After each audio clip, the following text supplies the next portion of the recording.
এরকম আইছে আব্বু আমার বাইকে তেল ভরমু কয়টা টাকা দিও? টিয়া লাগবো গান। আচ্ছা হনো হাতে বাইক যে গাছ আছে হেগাছ তো চালাইও, তেল মেল লাগতো না।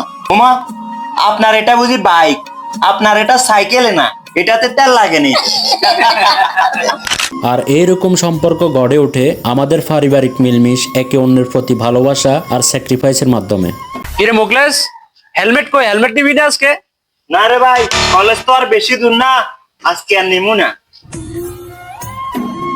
আল্লাহ আমার ছেলেরে হেফাজতে নিও, আবার আমিও। কেউ যখন ঘর থেকে বাইরে যায় তখন পরিবারের অন্য সদস্যরা অধীর আগ্রহে আশা নিয়ে থাকে সে আবার নিরাপদে ঘরে ফিরবে।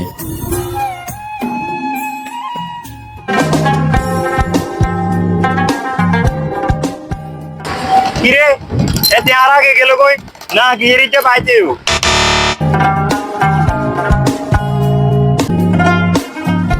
কিরে কোন কল দিল আবার তাই?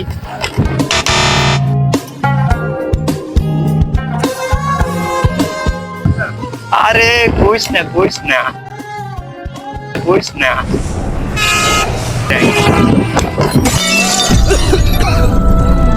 এরকম আইছে